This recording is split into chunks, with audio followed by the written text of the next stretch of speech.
Hey. Hi. Hey, everyone. Hey, guys. Wakey. Hi. Yeah. There you are. Hey.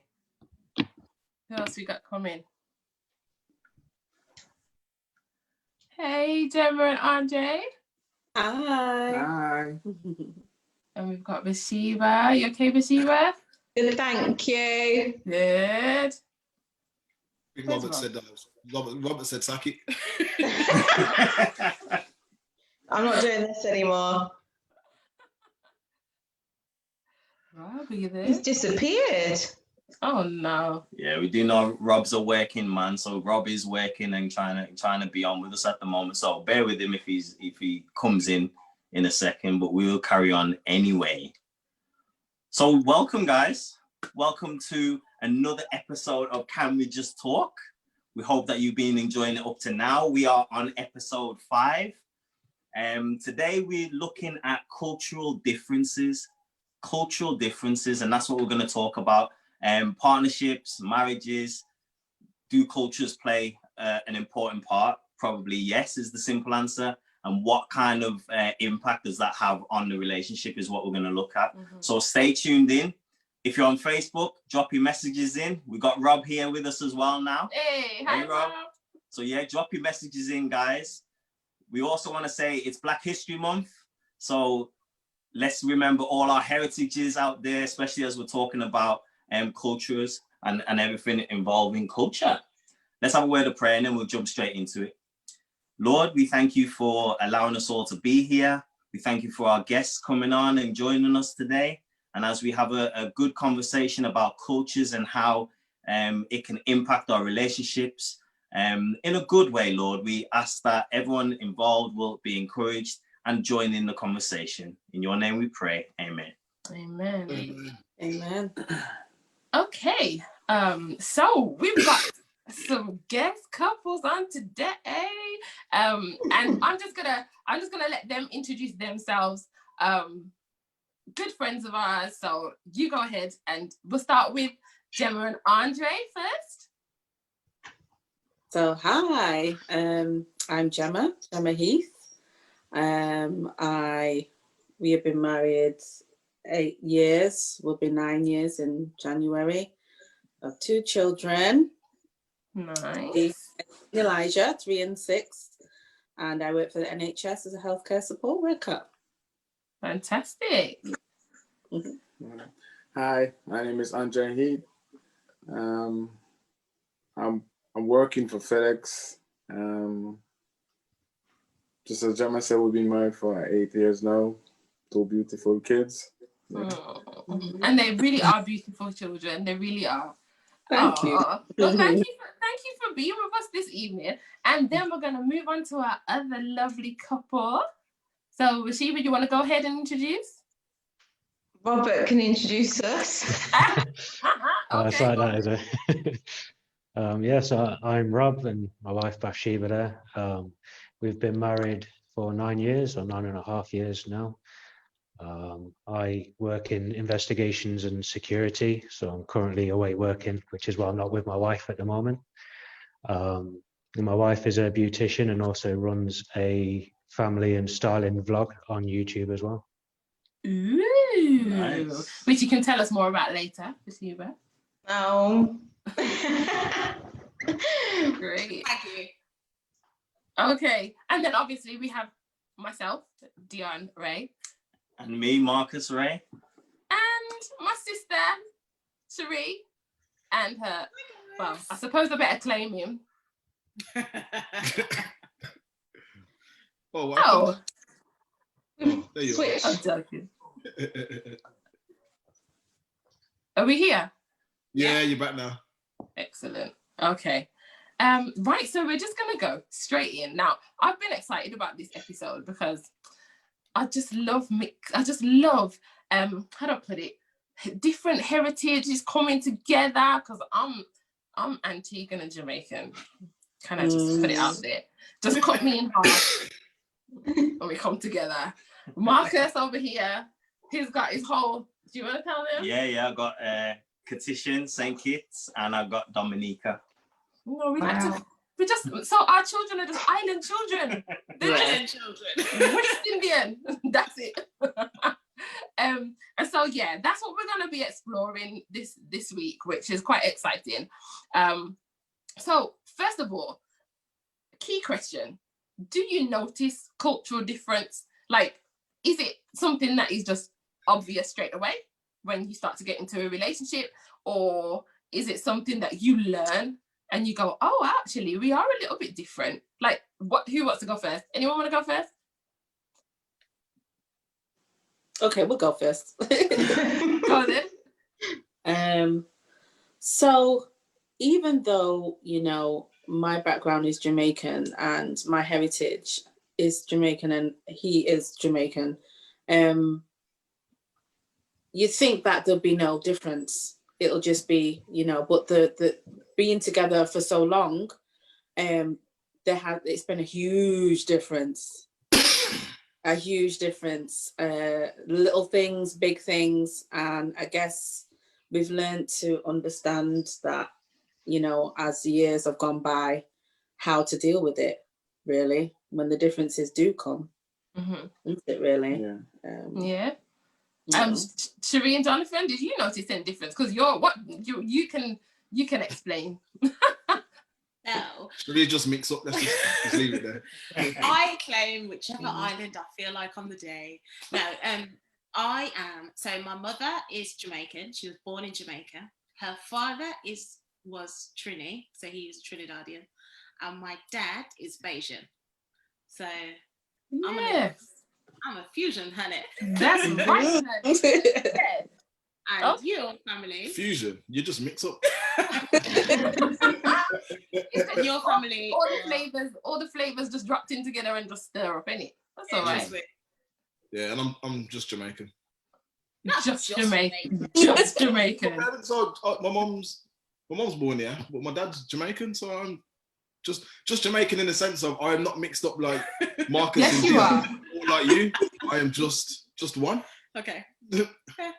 Fair enough then. The best island, but I am, Jamaican. But yeah. Well, you can't really compare it because you said you're just Jamaican, so you can't say how are you going to compare it. Say it's the best island. You can't come back and talk about it's the best after you said just. It's I just. I definitely can. If you say so. Okay, and then we'll move on to Bathsheba and Rob. So do you want to give us a bit of your background and whether you just notice it straight away, or is it something that's kind of exposed itself more throughout the marriage? Do you want to go first or should I? Ladies first. Cute. Good answer. Cute. So I'm Zambian, African, but I've been in England since I was like 8 years old. So yeah. Nice. With Robert's culture, I don't think I noticed that too much of a difference. The timekeeping is interesting. The food, actually, there's a lot of differences. So the food is different as well. Yeah. So Rob, what is your background? Are you British? Yeah, so I'm British. I claim to be English. I was born in England. My family heritage is Welsh. Okay.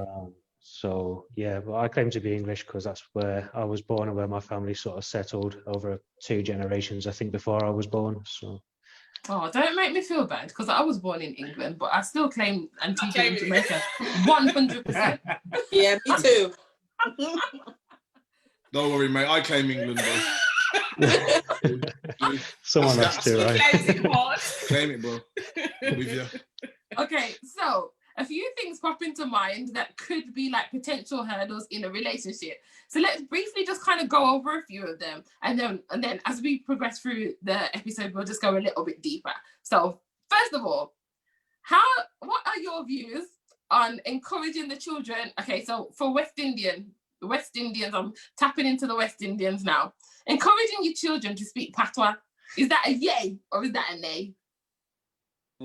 So no. It's a yay for Jonathan. Okay. And Cherie. And what are you saying, RJ? No? No. Interesting. What are you, Gemma? No. Interesting. But it's very important that they understand every aspect of it. Right. I don't mind, you know, when they get older, they'll, you know, like, you know, in and out the past for like, you know, me and you and us lot when we were growing up. But this phase, the 3 and 6, no. Interesting. So as I grew up, my dad celebrated it a lot. Okay, so my dad's been here for how many years now, and he is hard, still straight. Nobody would ever believe he's been here for how many years, but he's still speaking that hard patois, like, and he would always encourage it, whereas my mum was like, no. And I guess that come from my nan, because my nan would say no. Even though like my grandparents in our family, do you know what I mean? But nan would always say no as well. So that's quite an interesting balance. Interesting. So let's move to Cherie and Jonathan. What do you guys think? I would say not just to alienate it, just to like patois. I think any dialect, any additional language, or I think they should be celebrated and taught to our children because it's part of who they are.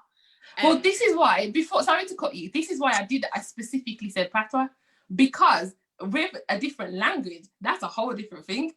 For me, I see as language as a different thing altogether. So that's why I limited it to patois. But I'd say I'm not adverse to our children speaking it, understanding it, because I feel like it's who they are. However, I don't expect them to communicate like that with their teacher. Do you know what I mean? Yeah. So knowing that, Why.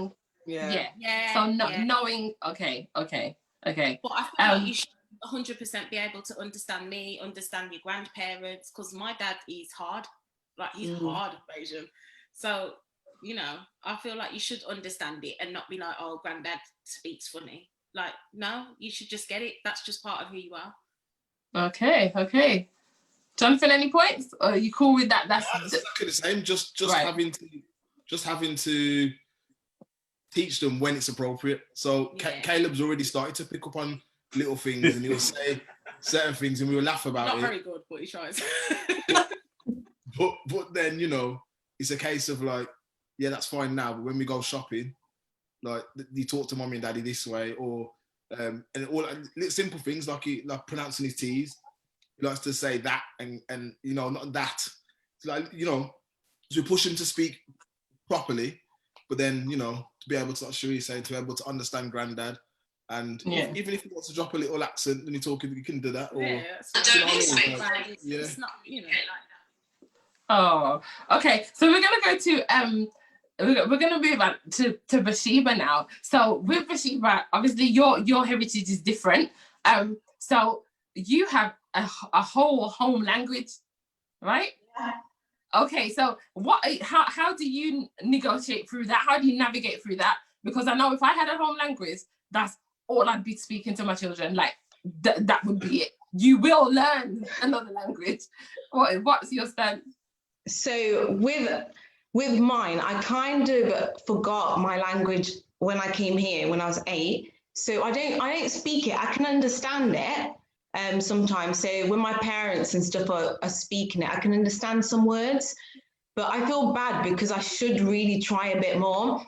But Robert is actually the one that wants to learn our language and wants Tiana to learn it as well. So I think we probably need to start doing that. I like that. It's good. I love that.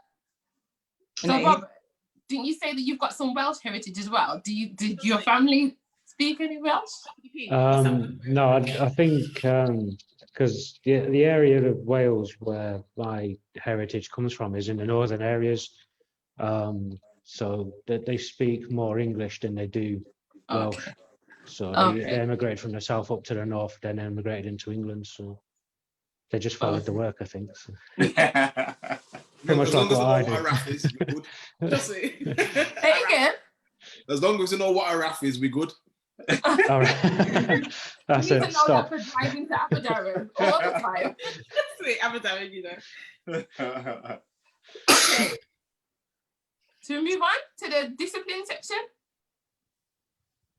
Yeah, so like obviously Mhm. discipline's a thing. Caribbean households. I don't know about you guys, but I used to get beat. I used to get licks, and then like, and it's bad because when you like listen to your parents and you listen to their beatings, and you listen to grandma's beatings, and then you listen to you see how the beatings is like watered down to really Diluted. And the same as well. Like I know I've got English African friends, and when we talk about beatings, like beatings were real back in the day, but obviously things have changed now in terms of beating and how you discipline your child. But obviously, out to you guys. How do you find with the culture difference how you discipline your child? Is it a case of naughty step, shouting, bedroom? Like how do you guys go about it? I'd add to that as well. Do you ever find that you disagree? Just box, innit? We disagree on discipline. Yeah, we do. What was that, Gemma? Do you find that you discipline the same, like similar? Nah, they disagree. Oh, disagree. We're a bit different. Yeah. So you continue. Cause I used to like a bit like they've been rough with me in Jamaica, Mm-hmm. like a bit hardcore. Yeah, and then sometimes I do it with the kids same time as well. I'm like, Sometimes he's like, you know what I mean? No, you can't do it like that. I mean, not at the time. I will. He has to finish whatever his discipline. Because if I then interrupt that discipline, then I'm undermining and confusing the children. So after, when we get to bed, I'm like, babe,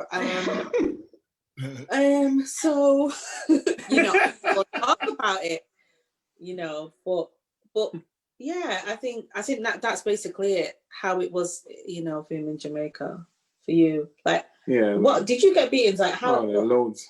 Oh. You must have been I wouldn't Does that mean you beat were them. very well behaved? Sorry? Exactly. Does that mean you weren't very well behaved? Were you bad? In between, yeah. That's a long pause. That's the perfect answer. Did you just get beat with stuff? Yeah, belt, stick. Yeah. You know what though? But saying Belt, that, sticks. Wow. but saying that, it's a whole different. It's a whole different culture. So even me being in school and being in school and the way how we discipline in school, when they're disciplining in the Caribbean, mate, it's totally different. It's different. So when you're bringing up your children, it's nothing. You get beaten at school because your teacher told you off. You get the beating from your teacher, and then you come home, and then your mum beats you because your teacher had to beat you. Yeah. Yeah, for real. I remember the stories from my dad. He used to be shook for the walk home because he knew what was coming. What about you guys, Bashir and Rob? Discipline. Do you want to describe it, Robert? I think we're similar in terms of discipline and in what behaviours we will tolerate, but I think we're different in how we deal with it, aren't we? Yeah. I think my threshold's about here and Sheba's is about like here somewhere. So. That's what I was gonna say. I was gonna say, who do you find is the one who normally blows the fuse first? Like, yeah, definitely me. That's the enforcer, man. Yeah, I think that's the same with us, isn't it? Really, I think we are. I think we probably have the same sort of thinking, discipline wise, but I think it's different occasions brings out different sides. I think I'm more patient, but I go from 0 to 100 a lot quicker than Marcus would. Yeah, me too. So as much as I'm patient, and I will be like, oh, okay, I've spoken to you, and I've spoken to you. Once I have spoken 4 or 5 times, no, the face is like I can switch it straight on. Like, I don't know, because coming from that teacher life, she's talking to kids all the time, especially from primary school side of things. Yeah. I find sometimes that I'm the one that goes, well, if you go 1 to 100, 0 to 100 that quick, I think I go from 0 to 200 sometimes, like in the blink of an eye, because I'm like, why are these children not listening? Yeah. I don't get it. So, I don't know. I think it's just different occasions. I think I've got better at it now, though, in terms of. If you say so yourself. Yeah, I think so. Instead of it blowing up quickly, it would be like, okay, I'm really trying. Can you put that away, please? Daddy is really trying. Can you put that away, please? I drop that line quite often. Can you put that away, please? Yeah, why are these children listening to me? Girls, can you put that away, please? Yeah, because you're using one tone. 10 minutes later, can you put that away, please? That's too much.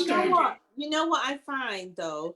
I will talk, like, I will ask the same things 20 times, and the volume's gone up, the tone has gone up.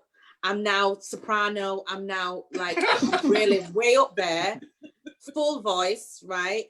But then with Andre, it literally is maybe once or twice. Or twice. So that's it. And that's it. And they hear it. Yeah. And honestly, they don't mess with Dad. Okay.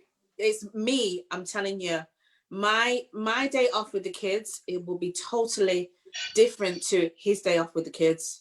I'd be stressed. I'd be tired. I'm hungry. I'm you know, everything. I complain. My text messages are long, right? But with him, oh, me all right. I just, you know, shut my eye for a few minutes and watch they do it on purpose. Serious man, the general. And I'm like, what? They do it on purpose. They're joking. It don't happen like that for them. They just do it to make us feel bad. Serious man. For all yous out there, yeah. For all the people out there that haven't had kids yet, they know what they're doing. Trust me. They know what they're doing. They're playing you off each other. Big time. They do. They do. Okay. So I just wanted to go in there with this point. So growing up, I oh, go on. Do you want to do it? Okay, yeah. Growing up, like my parents were born in the Caribbean and then came over here. So I do notice certain differences, say between how they are versus how like parents that were born in the UK are. So one of the things is like my dad always had his food first.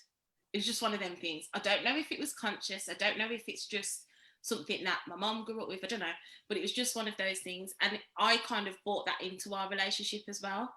So I just assumed that's just what you do, like sort food out of it for him. And I'm just wondering, like, I don't know, like, has anybody else had that experience? Are there kind of like hierarchies or, you know, unwritten rules? Yeah, like unwritten rules as such within your marriage that you feel are a cultural thing.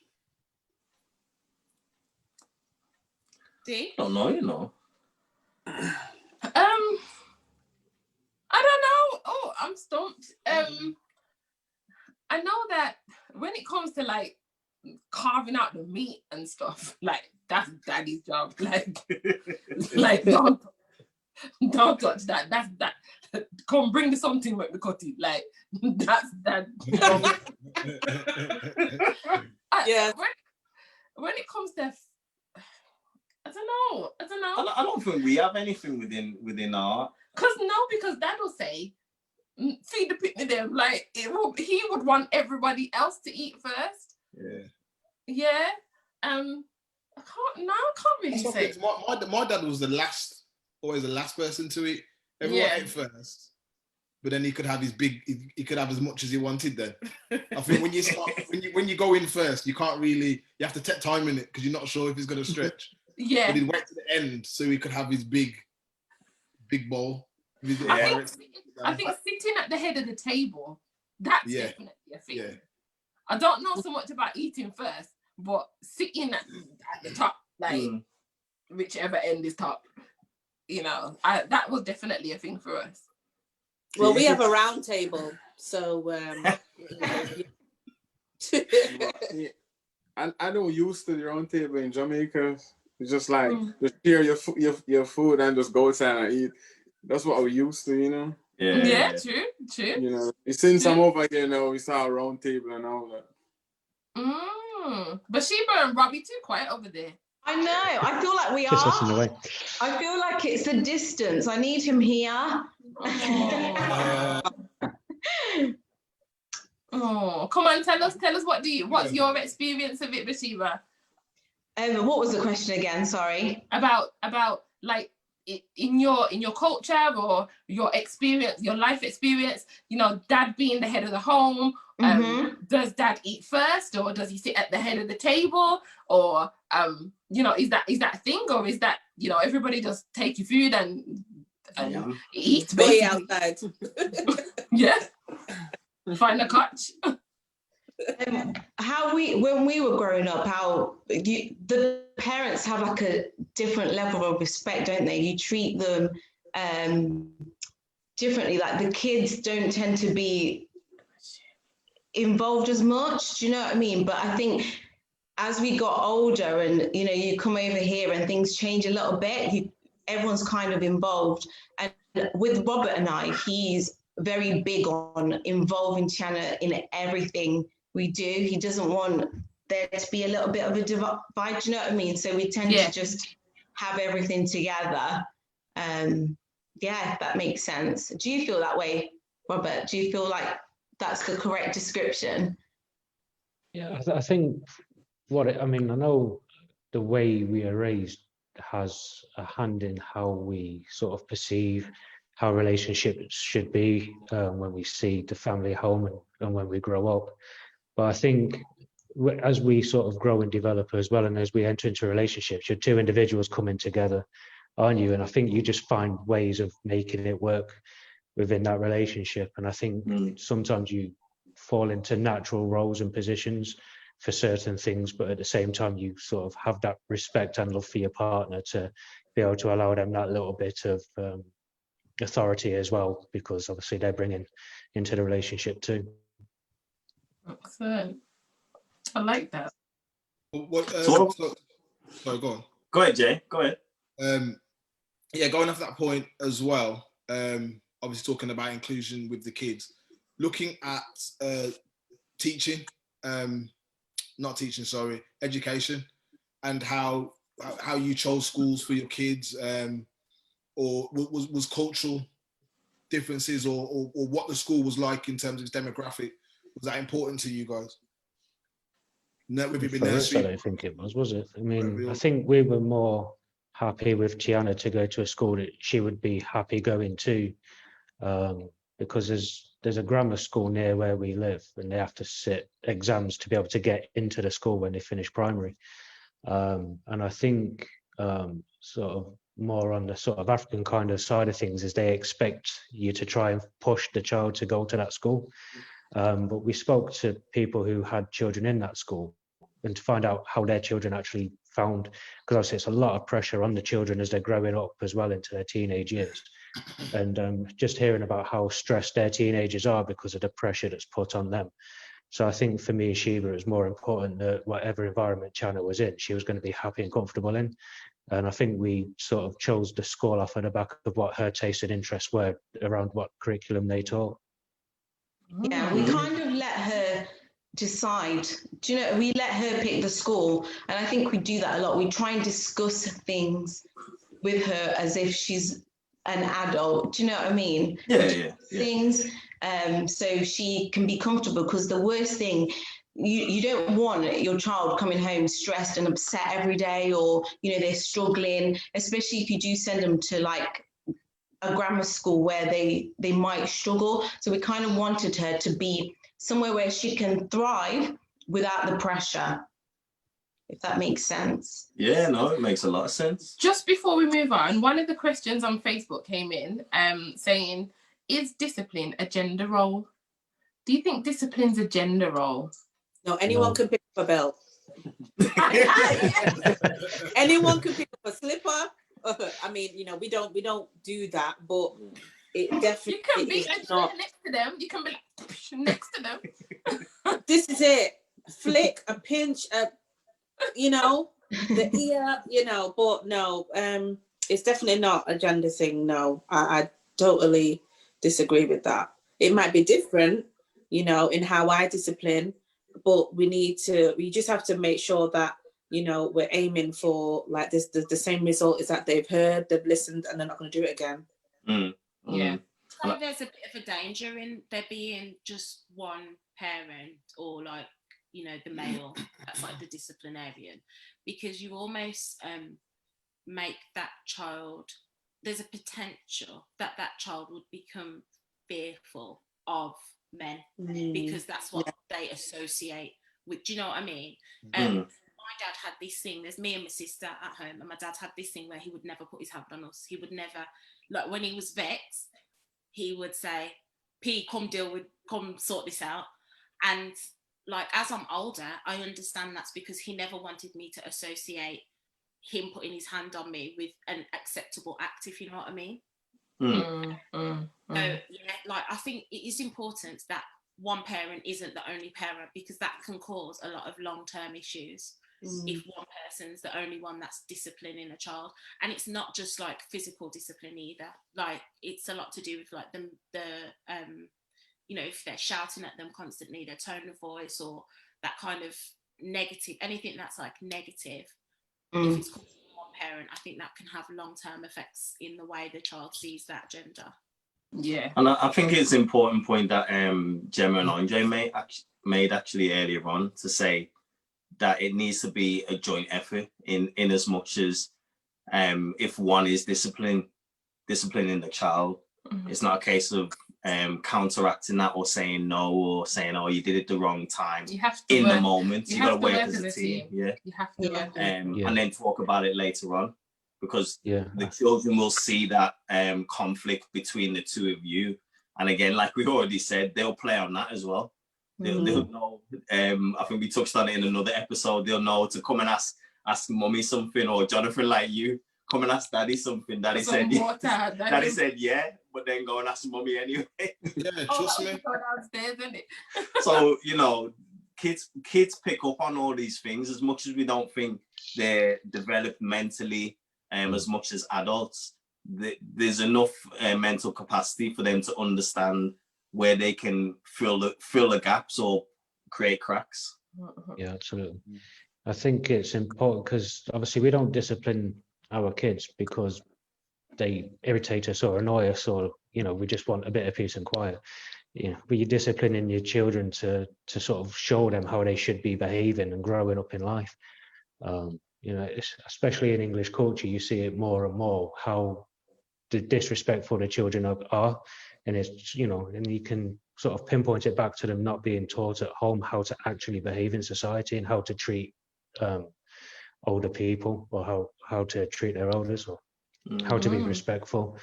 And I think, you know, it's important to maintain that level of discipline of how you want your children to behave when they are outside your house.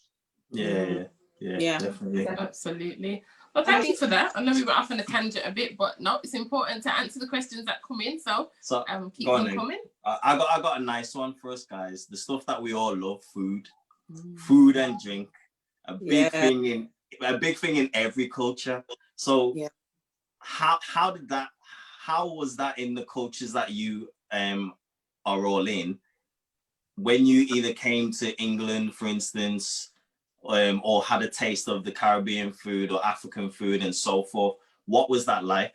Was it easy? Was it an easy adjustment to make? I think we need to go to Andre for this one. I think it's gonna Andre's gonna feel the hurt more. Wow.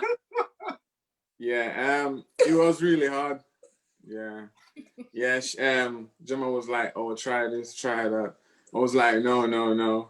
He wouldn't even try it. It took me a while. Yeah. It took years. It took a long time, man. Everyday hard food. Pardon? No, it's not everyday hard food. Well, that's what he was expecting, I guess. But no, I like Chinese. I like chips and beans, cheese. You know, I like beans on toast sometimes, and some egg, and you know what I mean. But some days fish and chips. Huh? Some days fish and chips. Well, yeah. Well, now we love we like our chippy tea. We love a chippy tea. Right? We love a chippy tea, and we have a chippy tea on a Friday. That's our chippy tea. But it took a very long time. Like even just going to restaurants, boy. Oh yeah. Oh, that was really hard because sometimes your mouth is like, oh yeah, this is chicken. You would like it. Yeah, I'm this like, is I'm not chicken. sure, This is but- chicken, and this is chicken, and this is chicken. This is chicken. But it was like it's like I had to translate the whole menu, and it's even just like you go to a restaurant. You know, if you go to a nice restaurant, you know, your back straight and you know everything's nice. But he'll be eating something. Next minute, it's like. And then I've got a pile of trash on the like the chew up char up bit. Like, I'm like in the beginning, wow, we have come a very very very long way. You know the bone that, and saying the that bones. Andre would know no different exactly because you're coming over here. You've come from Jamaica. That's just the absolute norm. That's how you eat food. Like, what's the problem? There's none of this taking tissue and like you're just eating. You know what I mean? You eat chicken and the bone. There's no bone. The bone is gone too. Wow. It's like that's what you eat it. See now Gemma, well. You do it too, Gemma. I know you do. I take my time. Okay, so for the ones who have Bathsheba, did you say you're born here? No, I was born in Zambia, but I came here when I was 8. I feel like I've been here all my life. So you're pretty much like us then as well. So you're very British, so to speak. Yeah. So when you think about your home food, so like for us it will be the okra. Couldn't even come out my mouth. Tell me about it. Oh my gosh. Yeah. Or like or like like okay, ackee and saltfish or Oxtail. What you say? Festival. Stop it. Oxtail, cow foot and Cold foot. Okay, so I don't eat that now. So the Gemma before Christ, the Gemma BC. BC, right? So cow foot was just amazing. I mean, I've not had it for a very long time, but I have to just big up the cow foot for 1 minute. When your lips would stick together, that was when it was good. Cow foot. Yes, when it's sticky, when the lip, the stickiness, the gumminess from the bone. You don't know. Too much, man. Too much. I can't even take okra. I can't even take the slime on that. Oh no. Let's not go there. Other textures, like I can't. So when you think you about like okra, don't you? Yeah. Okra, yeah. Well, you can't help it. It's in you. You're just made of okra. It's not your fault. Texture's not. Mm-mm. So this is what I'm saying. When you think about home food or things like that, how do you feel about it? Do you think so? I don't know. What do you have a national dish, Bathsheba, or is there something like at home that they eat quite a lot? And has Robert had it? Has he tried it? How does he feel about what's his views on the food situation? So he loves it. You love our African food. So with Zambia and most African countries, we eat shima. I've completely said that wrong. But it's basically like, does it sound right? To me, but I don't know. It sounds right to us. Yeah, so it's called shima, right? And basically it's white maize meal, and you eat it with different sauces and everything. So to look at it, the closest thing I could describe it to, it would look like mash. Okay. Yeah. When Rob first tried it, he was like, it doesn't really taste anything, but the flavor comes from the different things that you put with it. Right. There, and he loves it as well. He loves like fish on the bone as well. Like, when you see the fish head thing. Too far, Rob. Too far. Yeah. And too far. Oh gosh. But, if I'm having fish, you got to cut that head off. Oh gosh. Really? Oh no, he loves it. And when we first got together, I actually thought he didn't like spicy food or anything like that. And I remember we went to a party, and I was like, don't give him any spicy food. I didn't ask him if he likes spicy food or not. I just stereotyped, and I thought, he's a white guy, he's not going to like spicy food. But he didn't say anything to me. He just let me, talk. And later on, I found out that's literally his favorite food. The hotter, the better. He loves spice. And I'm like, wow, you shouldn't really stereotype. I was just going to say, that's a lesson in itself, isn't it? Like, oh, yeah. Absolutely. And then one of the first times his mum cooked for me, I was like, oh, I don't know if I'm going to like this. Yeah. I don't think I did like it. I think you ate it for me, didn't you? Yeah, I think I ended up eating it for you. You got to finish it off. And... no, but it was years before Sheba would even let me cook for her. And, yeah. She was like, "Why boys can't cook?" Come on. I know. I feel so bad. And you know what? I think I was ill and I couldn't cook. So I was like sat there and he made me dinner, because the first time he tried to cook for me, I was saying, why don't you put that in? Why don't you add a little bit of spice, and he would just he just let me, but I was ill and I couldn't cook. So he cooked for me and I was like, wow, you can cook. This tastes good. And he is a really good cook. Loads of flavor, amazing. Yeah, really good. So do you find in your couples, do you find that you try to cook food that is home-like? Do you find that as you are now wives, like, do you think, because my dad is the cook, like that, my dad will be the one who's in the kitchen, not because mom can't cook, but because dad enjoys it and he does it well. But I then started to explore like West Indian cooking, because I'll eat it quite happily. But I'm a British girl when it comes to things like that. I'm quite happy to just put together a little bit of pasta and a bit of, just keep it simple. But what do you say? Mince. Yeah, man, and some spaghetti bolognese and keep it going. But then I kind of felt like, Dion, no, you're a big girl now. You need to start cooking properly. Like, I guess you're always gonna welcome it food wise. You're always gonna welcome it as long as you can eat it and it tastes good. But I kind of found that I put pressure on myself to make sure that I was doing it. Did anybody else feel that? I wouldn't say it was pressure, but I'm very conscious of the variety of things that I can make. Yeah, not pressure, yeah. So some days, like Jonathan always laughs at me and says, like, there's so many people that have asked me what colour my passport is, like, just in life. Definitely born here, guys, 100%, I promise you. Jonathan, stop. And I don't know, I feel like I just take on whatever culture I feel like that morning. So it's like some days I'll be like, oh, it's doubles and roti day, or do you know what I mean? Like it will be like Trinity day. And then other days I'm like, okay, let's go Jamaica. I'm not really into Bajan food as such. Macaroni cheese. Bajan macaroni cheese. Oh, okay. Cheese. Yeah. Mm-hmm. But other than that, there's not much. You don't want no flying fish? Yeah.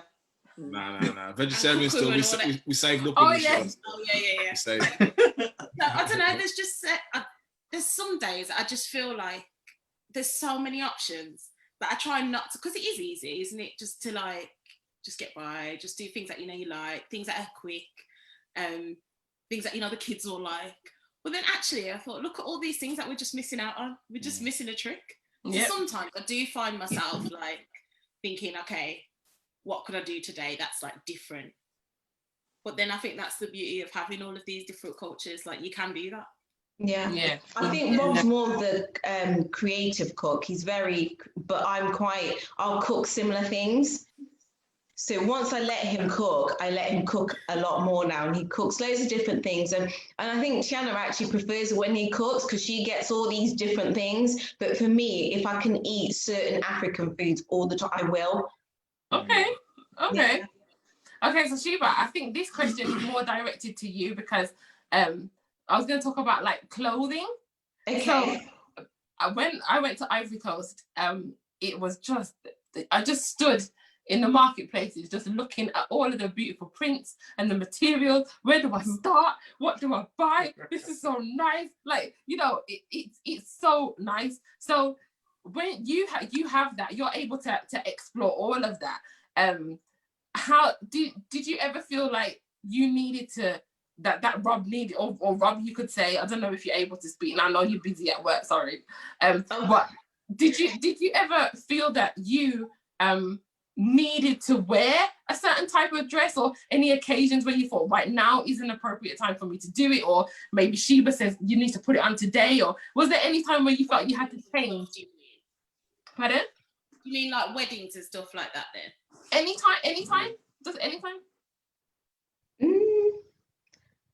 Did I feel like I needed to dress a certain way? You or Rob? No, I think we should probably dress up more in our culture, because I love the colours and they are beautiful clothes and stuff. We should do a bit more of that. But I think I've kind of let you off a little bit, Rob. Like, I've not thought to do Africa. I should. You've given me such a good idea. I should dress up a bit more. Yes. Oh, Dion. Watch out for the next vlog. You know, he used to Dion's fault, Rob. full-blown African outfit. No, he always just say to me that he loves the colours and yeah, you love it, don't you? Yeah, I'm open to most things. I'm quite happy to try and learn as much, obviously, about Sheba's sort of culture and heritage as well. So yeah, it doesn't bother me. It'd be better than wearing black all the time, which is all I seem to wear at the moment. So. Right, Sheba, that's your next job now. Is put some colour in his life now. That's it. Get him an African suit. That's it.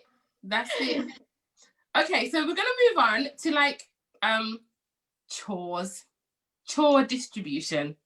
So like there's different views on like gender roles, and sometimes that can spark conflict depending on where you're from or where your heritage is. Okay, so like even for example, like how I mentioned that, you know, it may be West Indian culture, dad's going to work.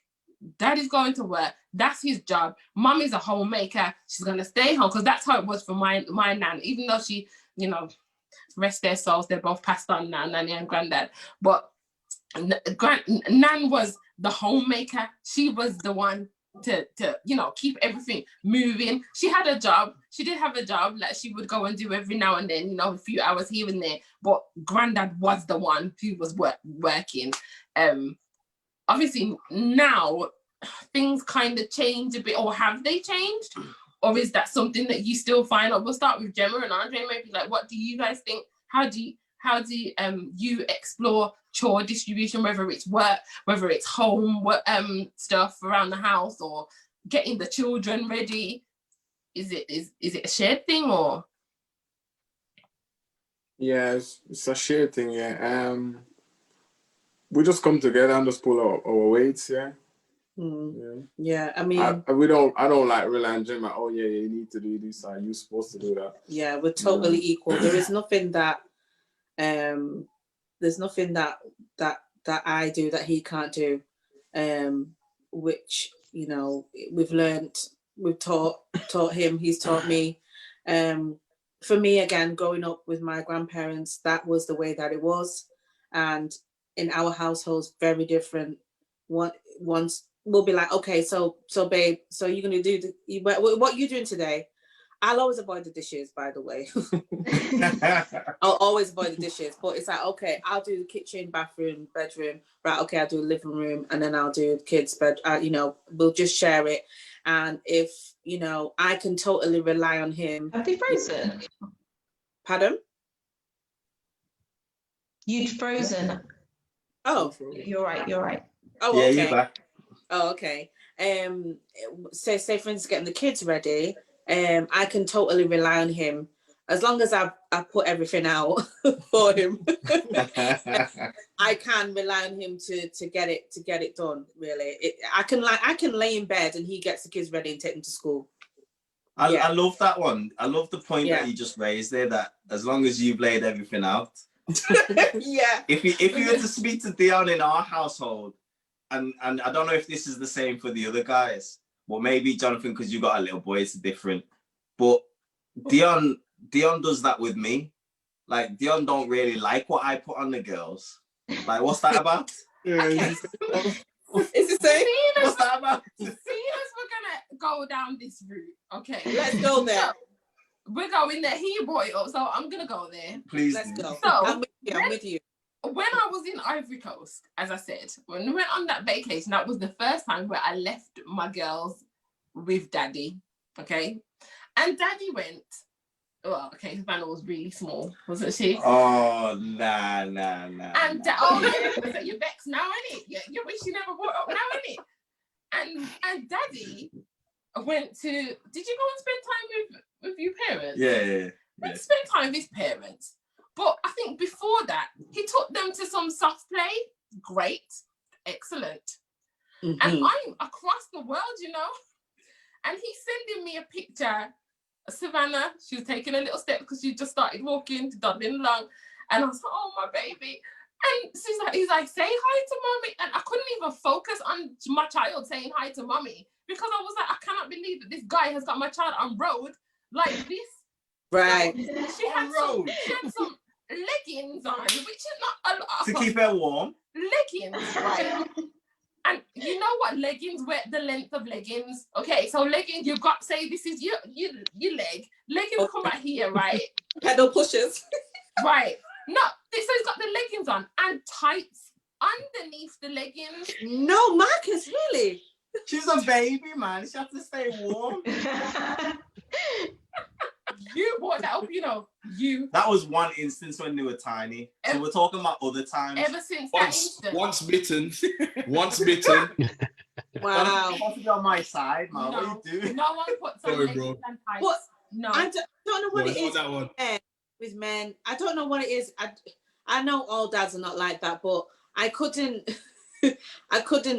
like, I'd have to lay out the clothes or message him to say she's going to wear this and this with this, because what he thinks goes, it doesn't go.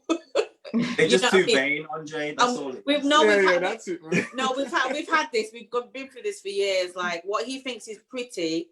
Okay, so say for instance, like, you know, in Jamaica, you know the doilies and the pretty, you know, the living rooms, you know, and the curtains are right, the lace up, everything lacy, fancy. Like, he thinks it's nice, where I think it's really chintzy, you know, really like old fashioned. But he thinks it's great, you know what I mean? So it's like you just see different, you know. You just see different. I think I dress my boys up well. Yeah, I do. Cool. But Boys are easy. Girls. Yeah. Boys Boys are easy. Boys But are I easy. do think, well, yeah, they are, yeah, okay. But I do find it important that Street puts the clothes out. I do. I really find that as like a big. So like the one time I think I was getting Kevin ready for school and his school clothes went out, and it just threw me into a frenzy. I was like, "Where's his?" Yeah, but I couldn't find where everything was. Yeah, but that's what I was gonna say. Is it Where's the the wear? trousers? Where's the socks? Even though I know where they are, of course they're always just there. The one time she didn't do it, it just threw me off.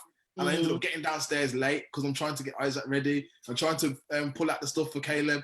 But I do find the putting out the clothes thing important. Even if it's like sometimes she'll wash the clothes and she'll be like, "Oh, there's certain clothes here." That makes life so much easier because I can just go and I can just put them straight on. So I'd appreciate that. So even if I had a girl, I'd take it, lads. I'd take it, bro. I think for the record, I only baited you out because you wanted it to be baited out, clearly. But like, for the record, you can dress the girls. You can dress them. It's just, I don't know what happened to him on that day. I was very upset about it, but yeah, we're gonna keep it moving anyway. Gonna keep it moving. So, when we think about, again, I think we've kind of touched on it already. Woman as the homemaker or woman as the baby maker. Are them days done now? I don't think so. No, it can't be, because a man can't make a baby.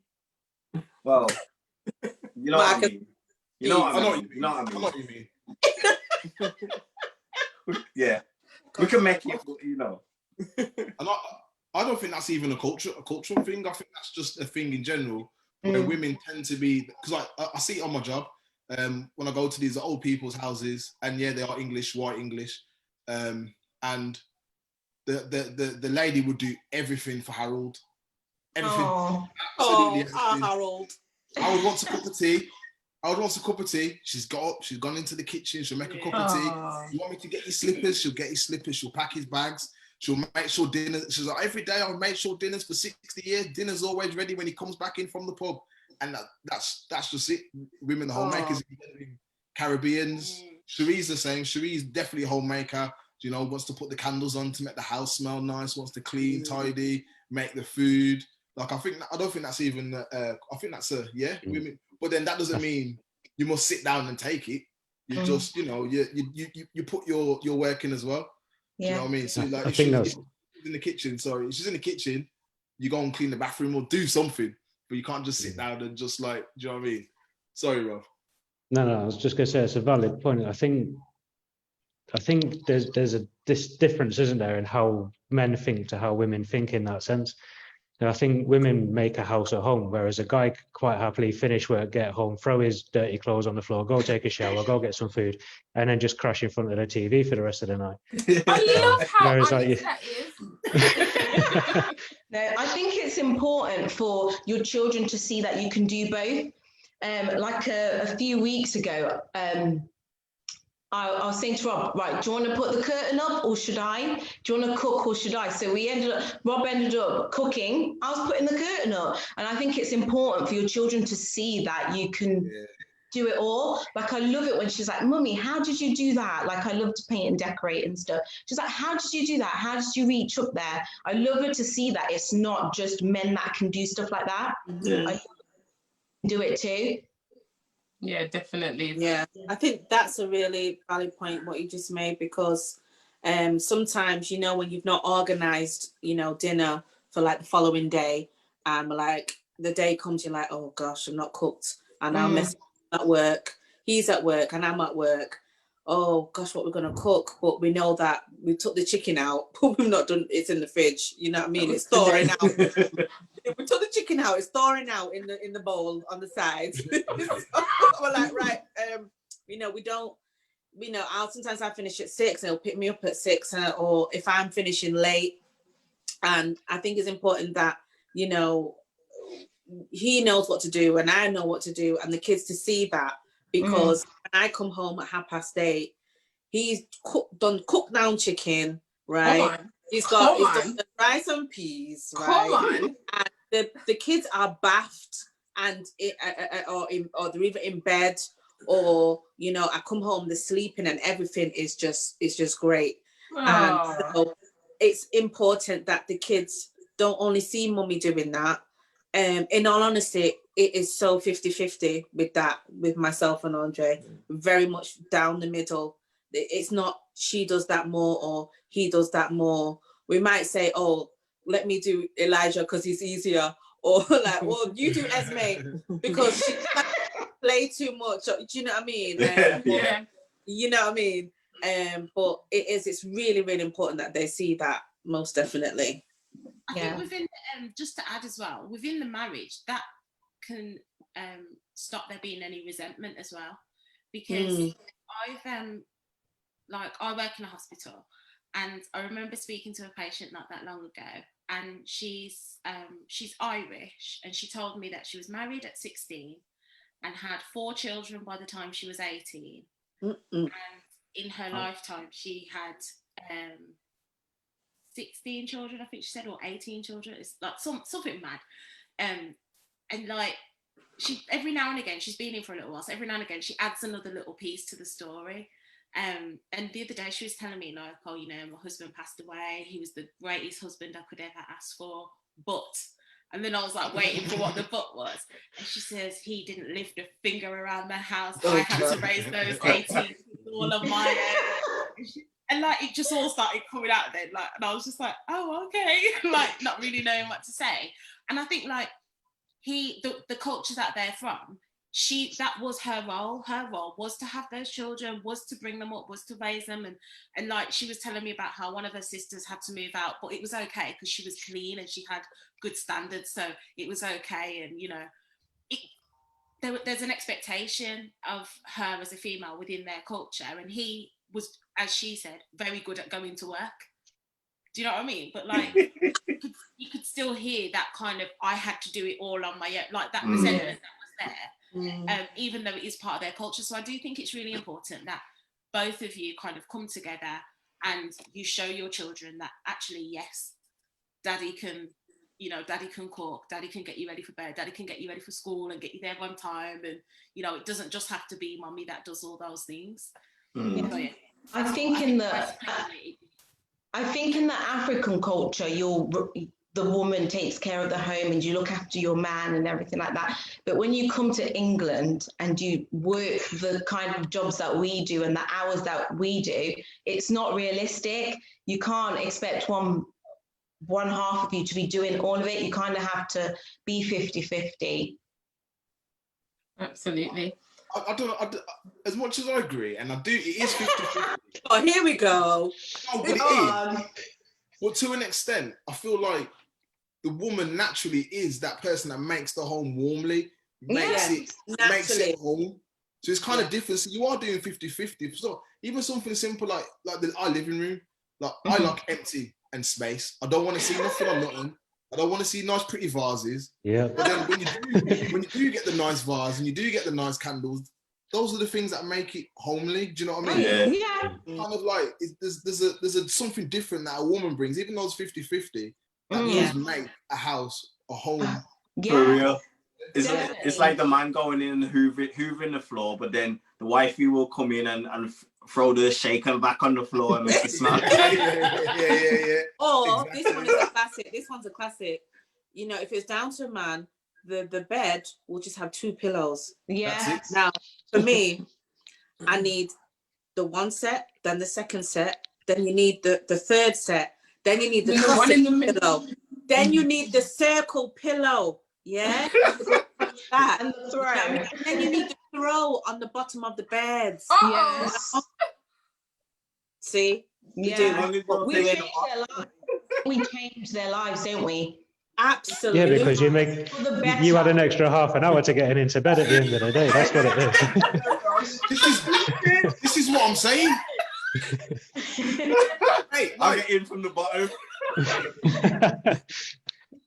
You know what? It's not the getting to bed. It's the spreading it in the morning. If you're late, and if the bed's not made properly, if the bed's not made properly, like you know, I'm like, that cushion don't go there. Yeah. I've had to learn still, but even to this day, 9 years in, when I wake up and I'm the only one in that room and I look at that bed and I have to spread it, I feel stressed out. I'm like, I can't believe this. I have to say, we're going to have to tag Sheba's blogging at the end because Sheba has been giving me absolute life. Oh, you're so sweet. Jonathan would be stressed because I'm telling you, all of those mirrored finishes and those sparkles and everything, Jonathan will be like, nope. You think Don't worry, Jonathan, this is why I work away a lot. This is why I'm so happy. I can do what I want. Justin, it's like a glam haven over there. Oh, thank you so much. Oh. Sorry, Rob. Sorry, she's giving her encouragement. No, that's what we do. I'll talk to her afterwards. That's it. We'll start a support group. To where you live should be it should be somewhere you want to rush home to, shouldn't it? You want to rush home because it's a safe environment for your children as well. I think it's so important to make it as beautiful as you can. It's true, but we just want to rush home to our bed. Someone's commented on Facebook and it says, "Don't forget to chop the cushions." Yes, in the middle. I gave up on that. To be fair, I might start doing it again though. Well, they have to be square. They weren't good on the square ones. Just yes. Nah. Right, guys, it has been really nice, but the whole hour has just flown by really quickly. I feel like we've just got started, guys. I know, right? Not now. I know.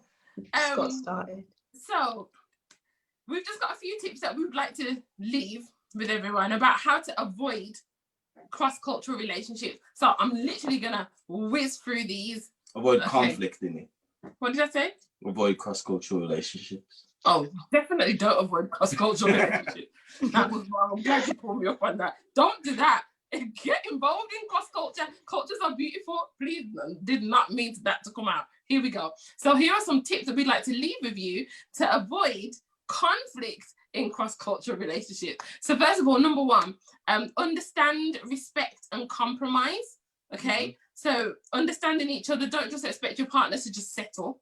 And if it takes years for him to eat your eggs and your beans and so forth, so be it. Yeah, man, just put some effort into it.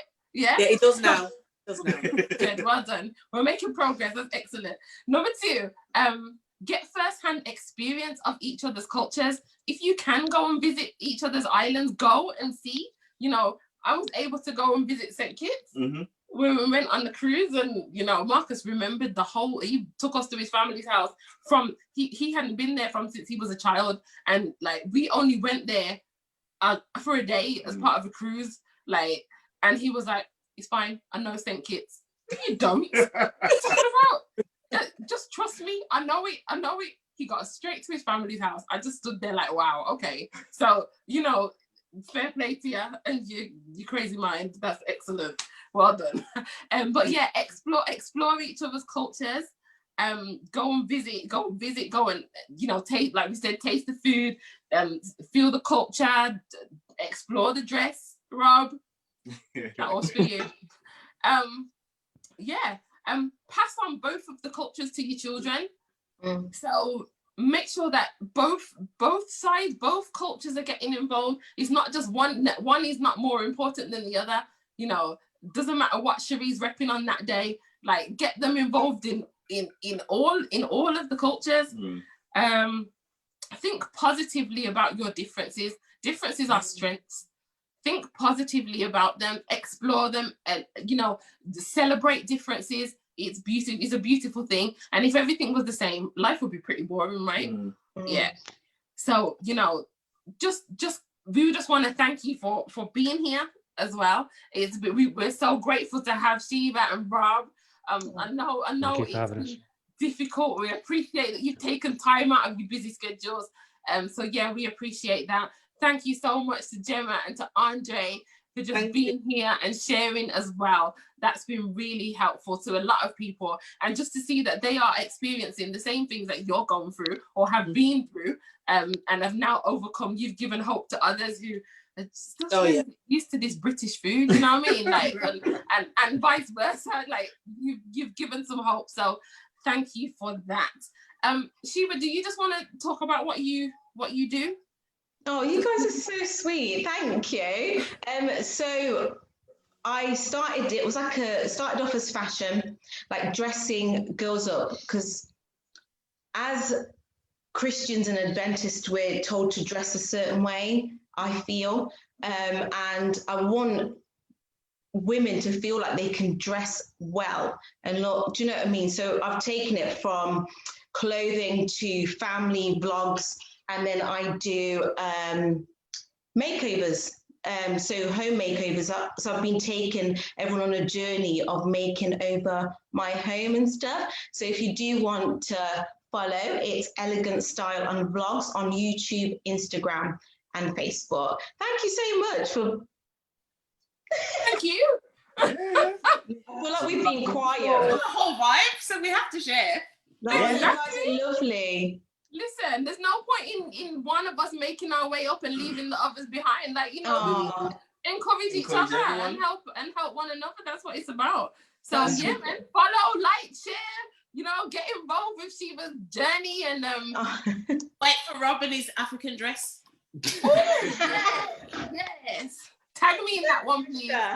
No pressure. And he do one thing. So with our cultures and everything, you always think like with Robert's culture, I didn't think they could dance and everything like that. He's at parties, African parties, on the dance floor doing things I can't even do. I remember watching him and I'm like, don't stereotype people and don't That's it, stereotype. she's outing me now. Like, can you mute her, please? Yeah, don't stereotype and just embrace each other's cultures, because it's what makes life beautiful, isn't it? Absolutely. The different flavors. If God wanted us all the same, it would be a boring world. But I'm so glad He's got different flavors, cultures, and everything all mixed in one for us to enjoy. So yeah, Absolutely, absolutely. Right. Well, Jonathan, do you want to pray for us just to close up? Yeah, I'll just before he does, just to let you guys know, we're not going to be here next week. We're taking a pause. There's so much that's going on. There's campaigns happening. Yeah, and just life. Life is happening, guys. So we're pausing for next week, but we are coming back on the 5th, is it, of November? Yeah, 5th of November. With our finance episode. So look out for our poster about that and who's going to be featured on it. But yeah, just continue to follow, engage with us, guys. Like, subscribe. We're on Instagram, Facebook, and YouTube, and we're also going to tag Sheba's as well because it's you're so lovely.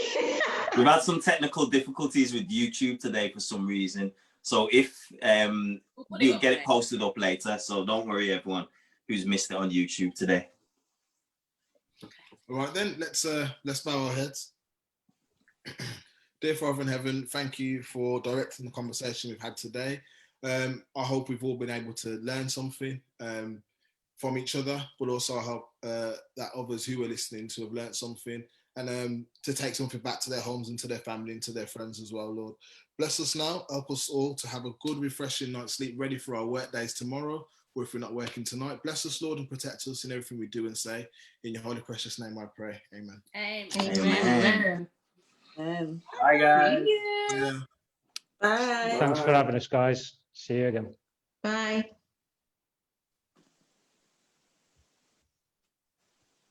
Is it just me and you on here? Yeah, I think you need to leave the conversation. Oh, you didn't say come off. They just said to put the mute on. Mute.